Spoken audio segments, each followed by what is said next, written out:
हाय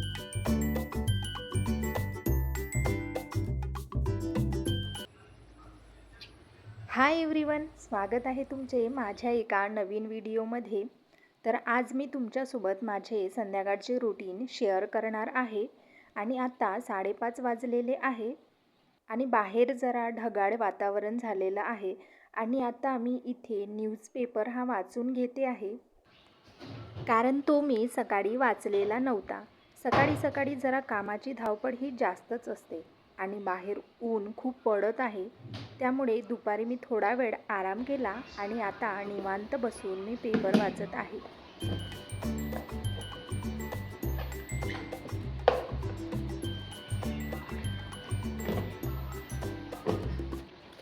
तर आता मी इथे सायंकाळच्या स्वयंपाकाची तयारी करते आहे।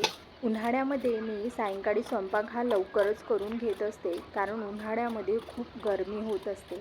तर आज मी इथे ढेमसची भाजी बनवणार आहे आणि सोबतच दह्याची कढी पण बनवणार आहे।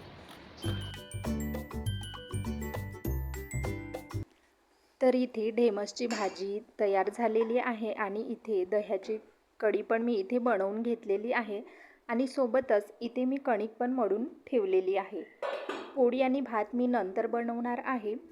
त्यानंतर मी इथे आता झाडांना पाणी घालून घेते आहे। उन्हाळ्यामध्ये झाडांना हे सायंकाळी हे पाणी घालावंच लागते, कारण आपल्याला जशी पाण्याची गरज असते तशीच या झाडांना सुद्धा सकाळ संध्याकाळ पाण्याची ही गरज असतेच। त्यानंतर मी बाहेर थोडा वेळ फिरून घेतलं आणि घरी आल्यानंतर देवाजवळ दिवा लावून घेतला आणि नंतर लगेच मी पोळी आणि भात बनवून घेतलेला आहे। उन्हाळ्यामध्ये स्वयंपाक करताना खूप गरमी होत असते आणि बाहेर 6 वाजले तरी ऊनच असते, त्यामुळे मी थोडाफार स्वयंपाक हा करून घेते, त्यामुळे मला बाहेर फिरायला थोडा वेळ मिळत असतो। तर ऑलमोस्ट इथे आता माझा पूर्ण स्वयंपाक हा झालेला आहे। स्वयंपाक झाल्याच्या नंतर आम्ही लगेच जेवण करून घेणार आहोत। टी व्ही बघितल्याशिवाय आमचं तर जेवणच होत नाही। तुम्ही पण टी व्ही पाहता पाहता जेवण करता का? मला कमेंटमध्ये नक्की सांगा।